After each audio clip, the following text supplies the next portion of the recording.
Yo, what's good everyone? Thank you for tuning in to today's video. As you can see from the title, we are back again with yet another review. Now in today's review, we are actually going to be taking a quick trip back in time to 2021, and we are going to be taking a look at a shoe that I was absolutely gutted to miss out on at the time, and I've been checking and monitoring ever since. I finally felt like now was the right time to pick up this shoe, and honestly, genuinely really excited to have this shoe in my collection at last. Just like I always do, I want to welcome back all of my returning subscribers. If you are new around here, please feel free to smash that subscribe button. Also, if you haven't already, please make sure the bell notification is switched on so you never miss a video just like this. And if you do want to reach out to me outside of YouTube, you will be able to find me on Instagram under ACS Sneakers. And now we got all of those formalities out of the way, sit back, relax, and let's go ahead and dive straight into this video.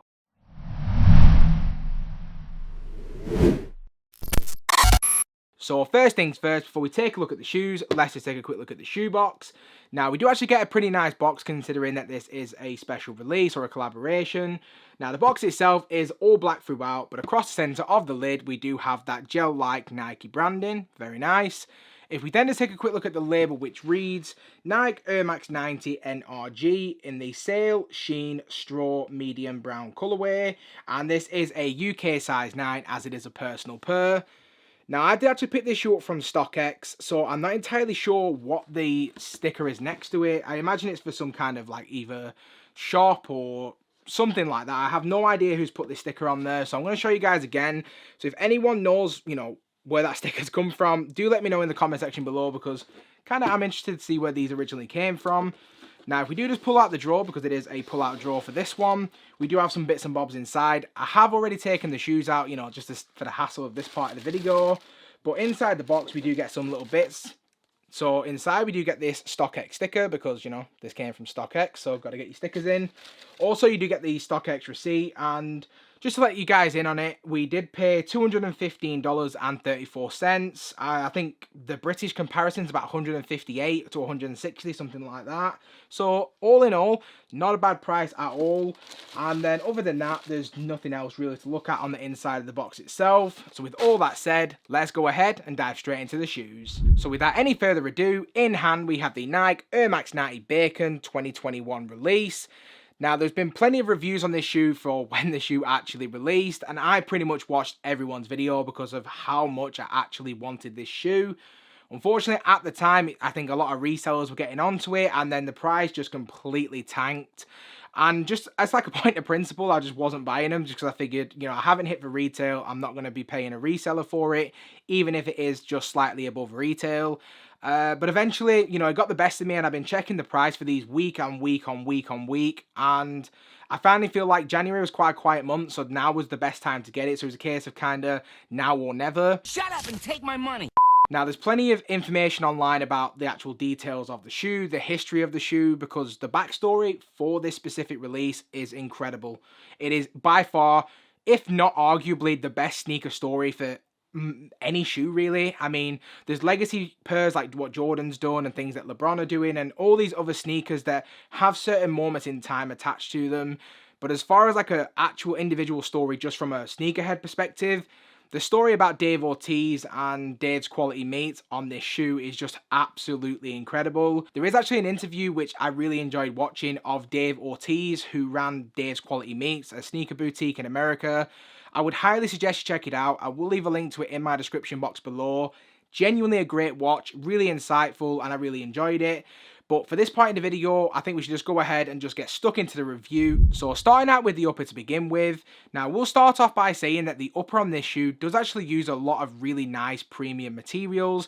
And that actually starts off from the mudguard, as we have this really nice short-haired suede. As we then work our way into the midfoot of the shoe, we then have this really vibrant maroon coloured nubuck. And this does stretch from the midfoot around the toe box onto the medial side of the shoe as well. And then right in the middle of the shoe, we have a really nice hit of pink on the Nike swoosh, which can be seen on both the lateral and medial side of the shoe as well. And then paired alongside this, we then have some really nice leather material, which is on the toe box as well as around the ankle collar. If we then work our way onto the actual heel of the shoe itself, we then have a TPU heel plate with that really nice pink Nike Air branding. Now for me, although I do really like this kind of like caramel look to the laces, you do get an additional set of laces as well. So you get a red set, Hopefully that's focusing. And you do also get a pink set of laces as well. I think personally, I'm actually going to go with the pink laces for this shoe. I was almost considering doing it before we did the review, but I really want you to see how the shoe comes to you and how you're going to receive it. So I decided not to swap the laces out straight away. But I think the pink laces, working with that pink swoosh and other pink factors of the shoe that we'll go through later on in the video, this is definitely the look for me. But ultimately, it's just going to come down to, which colour you prefer. Now, as I was just saying, the laces do actually sit atop more pink hits, and you can see that the base of the tongue is actually a pink mesh material. And as we then work our way up to the top of the tongue itself, slap bang in the center of the tongue, we then have this brown tongue tag with the red Nike Air Max branding. Now, as we work our way onto the inside of the shoe, we have probably one of the more luxurious choices for this shoe, as we have an entirely leather sock liner. Fancy, I know. This isn't going to be everyone's preference, and I think certain people will love it, certain people will not love it, and I think it is a case of, it's individual preferences. This for me just feels, looks and smells incredible. It gives it a really nice premium factor to the shoe. So absolutely no arguments from me. And then as we do work our way even further onto the inside of the shoe, we then have this all red insole with more pink hits on that Nike Air branding. But if we then just work our way down the shoe, starting off with the midsole. Now the midsole itself has been crafted using polyurethane, and towards the heel of the shoe we do have that exposed air unit.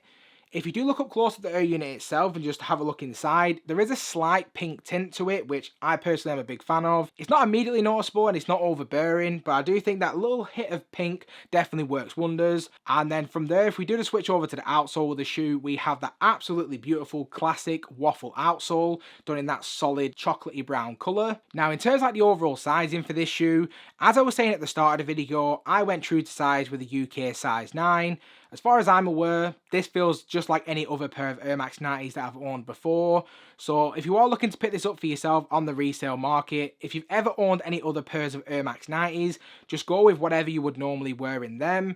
If you've never owned a pair of Air Max 90s and you wanted to make this one the very first pair, I'd highly suggest going down to your local Foot Locker or JD, trying on a standard pair of Air Max 90s and seeing how they feel and what size fits you best.